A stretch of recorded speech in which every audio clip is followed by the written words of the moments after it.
Nancy Goyette est professeure titulaire en sciences de l'éducation à l'Université du Québec à Trois-Rivières, chercheuse au Centre de recherche interuniversitaire sur la formation et la profession enseignante, le CRIFPE.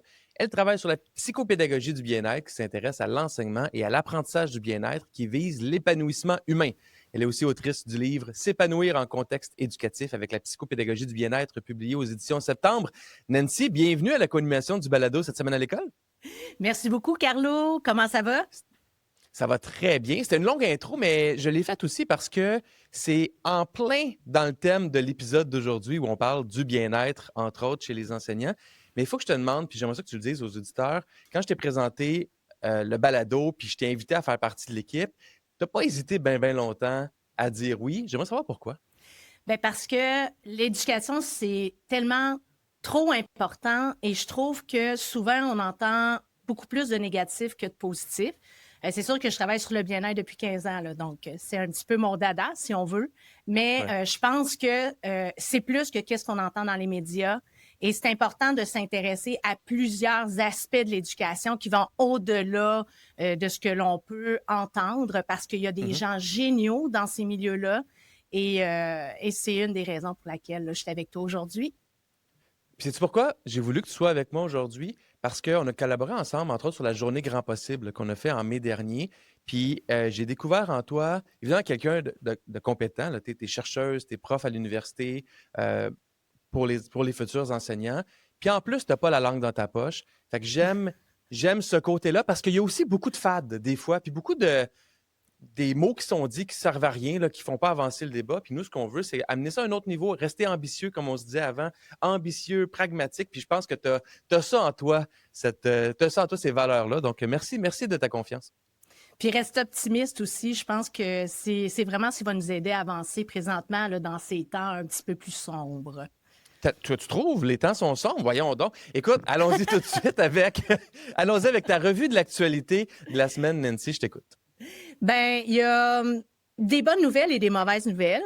Une bonne nouvelle, c'est que j'aimerais vraiment encourager les gens à aller lire le nouveau numéro de la revue École branchée. C'est sur le bien-être numérique, parce qu'on parle toujours là, bon, de l'aspect numérique de façon peut-être un petit peu plus négative, mais l'équipe s'est entourée de plein de personnes dans le milieu, des chercheurs universitaires aussi, pour démystifier un petit peu comment on peut être bien avec le numérique. Donc, moi, j'ai trouvé ce numéro-là vraiment intéressant. Et je voulais le partager avec vous aujourd'hui. Ben, bravo à la gang de l'école branchée, hein. Ça fait des années et des années qu'ils publient, je vais corriger mes verbes adéquatement, qu'ils publient des revues et des ressources en ligne pour le milieu scolaire. Ils le font vraiment, vraiment très, très bien. Donc, et comme tu dis, le bien-être numérique, c'est pas banal, là, ça fait partie de la vie de tout le monde. Donc, tant mieux si ça peut outiller le milieu. De mon côté, il y a un texte d'opinion qui m'a interpellé beaucoup de M. Robert Durocher, qui est un enseignant retraité en sciences au secondaire, auteur des livres Enseigner avec passion et Dire l'école de toutes ses voix, qui a publié un texte dans Le Devoir. Le titre du texte, c'est Restaurer l'autorité à l'école pour attirer la relève en enseignement. Et là, j'ai été attiré par cette opinion-là à travers des posts de réseaux sociaux. Et le titre a amené les gens à commenter, les gens du monde de l'éducation, de cette façon-là, de dire enfin, oui, il faut ramener l'autorité, sous-entendant tout le temps, il faut exclure les élèves qui ont des mauvais comportements, la violence, c'est inacceptable, il faut exclure, il faut punir, et toutes les variantes là, liées à ça. Et ça m'interpelle beaucoup parce que je trouve, évidemment, c'est un thème important parce que tout le monde est d'accord pour dire que la violence, que les mauvais comportements, en guillemets, là, mais au sens large du terme, n'ont pas leur place en classe, puis il ne faut pas les tolérer. Oui, mais ne pas les tolérer ne veut pas dire punir.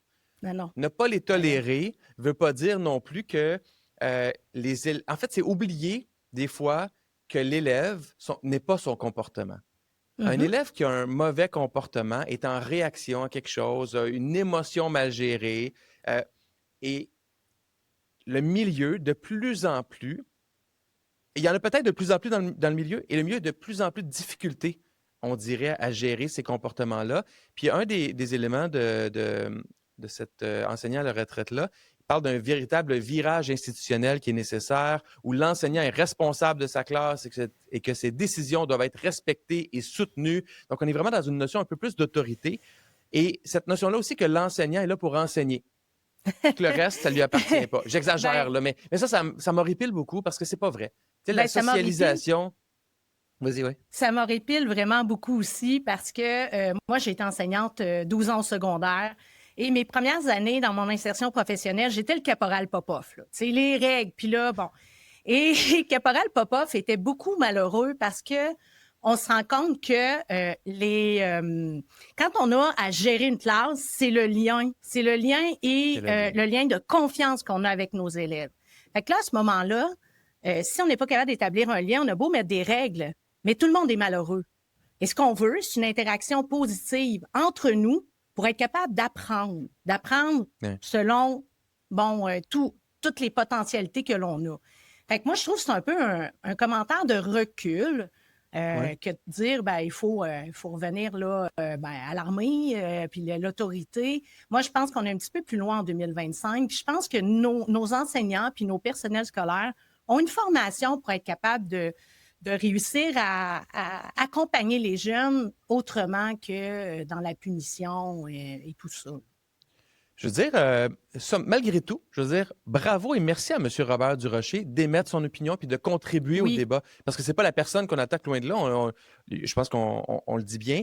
Mais bravo à tous ceux qui prennent la peine aussi de partager ces opinions-là, ces idées-là, parce que c'est comme ça qu'on peut améliorer les choses, au moins réfléchir. Puis je trouve qu'on manque de temps de réflexion sur les fondements de l'école québécoise pour essayer de bâtir l'école là, de 2035-2040. On est tout le temps dans l'urgence du quotidien. Donc, quand même, l'initiative, elle est intéressante. Nancy, oui. est-ce que tu as une étoile de la semaine à partager Une avec le étoile public? de la semaine, écoute, je suis tombée là-dessus et j'étais vraiment heureuse. On va traduire Le Petit Prince en Inou. Le Petit Prince, pour OK? moi, ça a été depuis la maternelle un de mes livres fétiches parce Ah que oui, c'est hein? une belle ouverture sur le monde, c'est un beau partage de valeurs. Puis, je l'abordais aussi là, en classe là, comme enseignante avec mes secondaires 4 pour expliquer qu'est-ce qui avait amené Saint-Exupéry à écrire ce dernier roman-là avant sa mort. Et ça, je vous en raconterai peut-être plus tard parce que là, c'est pas le but de l'émission. Mais je trouve que c'est vraiment intéressant de pouvoir le traduire en langue autochtone. On sait que de plus en plus, la littérature autochtone prend des galons au Québec, puis je trouve que c'est une belle ouverture sur le monde. Donc, c'était vraiment là, mon étoile de la semaine. J'aime cette notion-là d'ouverture aussi. Puis, tu sais, l'ouverture, ça se fait des deux bords, hein, entre les communautés Oui, autochtones et les communautés québécoises traditionnelles blanches. Là, je ne sais pas trop comment le dire, mais je pense que dans le nouveau programme de français, d'ailleurs, il y avait des nouvelles aujourd'hui là-dessus, là, sur comme quoi il était testé en catimini dans le réseau, mais cette notion-là d'introduire aussi de la littérature autochtone dans les écoles québécoises non autochtones m'apparaît essentielle pour avoir lu quelques livres d'auteurs autochtones. C'est une réalité différente. Puis la littérature amène ça, amène le contact avec l'autre, l'ouverture à l'autre. Donc, j'ose croire et j'espère qu'on fera la même chose aussi avec la littérature autochtone dans nos écoles. oui, et ça, c'est grâce aussi aux enseignants là, qui vont partager ces œuvres-là à leurs élèves. C'est vrai. Nancy, on se retrouve dans le bloc suivant pour parler du bien-être des enseignants. On commence ça dans 30 secondes.